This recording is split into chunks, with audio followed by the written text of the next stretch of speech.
वत्सला करुणा ही माझ्या दैत्य देवा नारायणा तुझ्या पूजनी पवित्र चरणी तुझ्या या लाडक्या नारदाचा सादरीची प्रणाम. हे भक्त सख्या नारदा, तुझा आगमनित झालं आणि हा महाविष्णू समाधानी झाला, हर्षभरीत झाला. तुझ्यासारखा भक्त म्हणजे आमचं भाग्य होय. नारदा, खरंच तुझ्या समोर आले नतमस्तकही झालं आणि तुझा आशीर्वाद मिळाला. नारदा, तू ईश्वर आलास तो सहज की मुद्दा. देवा योग्य प्रश्न विचारलास, पण देवा तुलाही नाही आहे या विश्वाच्या ठिकाणी स्वर्ग मध्य आणि पाताळ हे दरवाजाने भ्रमण त्रिवार सत्य. आणि मी कुठेही जात असतो तरी काकाशिवाय कधीच जात नाही. आणि म्हणून मुद्दाम या वैकुंठ धामापर्यंत या नावाची पावलं पाहिजे. म्हणजे सहज आला नाहीस तर मुद्दाम आला आहे. आणि कशासाठी बरं? एकाच कारणासाठी देवा. हा, देवा तुला मला एक प्रश्न विचारायचा आहे. त्या प्रश्नाचं उत्तर तुझ्याकडे समर्पक मला मिळेल ही तर जिज्ञासा आहे. विचार म्हणतोय. मग देवा एक काय कितीही प्रश्न विचार, उत्तर देण्यासाठी हा महाविष्णू. देवा तुला प्रश्न मी विचारणार पण त्याआधी काय सांगायचं माहितीये का? दयाचा हवा भया भया आले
सर्वश्रेष्ठ आहे कारण तो भक्ती करू शकतो. नक्की देवा. आणि त्या भक्तीच्या योगे करून आपलं रक्षण देखील करू शकतो.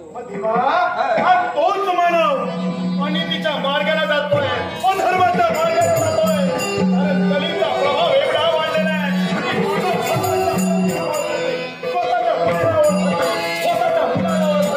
स्वतःचा मुलगा स्वतःच्या बापाला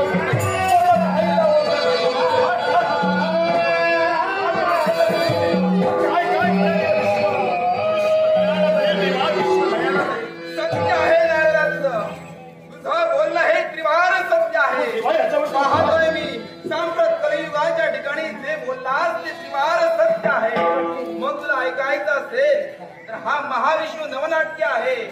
जरी कृतयुग संपलं असेल, द्वापार युग संपलं असेल आणि त्रेता युग देखील संपलं असेल आणि सांप्रत कलियुगाची निर्मिती झाली असेल आणि कलियुगाला प्रारंभ होऊन हा जो कलीचा प्रभाव जो वाढलेला आहे तो जर कलीचा प्रभाव नष्ट करण्यासाठी तो कलीचा प्रभाव कमी करण्यासाठी ऐक म्हणतोय भक्तराक्षण करुणिका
पापाची क्षमा आणि निर्वासनाची केलेला विचार करून प्रत्येक माणसाने शुद्ध ज्ञानी व्हावं. दान धर्म गुण गांभीर्य विचार सुमत्याने पूरक करावे. या गुणांनी गुरुभजनी सदा असावं. चित्तमन बुद्धी शुद्ध करून साधूंचा समुदाय नेमावा आणि त्याग प्रस्थिती कृपा प्रत्येकाने आपापल्या जीवनात करावी. ही खरोखरच मानवी जीवनात ते सार्थक करण्यासाठी असलेली गुण आहे. आणि जेव्हा ती विश्वास पटवून दिले आणि हीच गुण भक्ती ज्ञान आणि वैराग्य ज्या ज्या ठिकाणी आहे त्या त्या ठिकाणी कधीही प्रवेश करू शकत नाही. म्हणूनच हे मानव हो, भक्ती ज्ञान आणि वैराग्याचं आचरण करा म्हणजे हा महाविष्णू सदैव तुमच्या पाठीशी राहील. तुझं हे नामस्मरण आहे ते असंच चालू ठेव जेणेकरून या महाविष्णूची लीला तुला कळेल. नक्की देवा या विश्वाचा सूत्रधार तू आहे. निमित्ताला कारण फक्त मी आहे आणि कसं तू मला फिरवशील तसं मी फिरणार आहे. तशी तुझी आज्ञा. नामस्मरण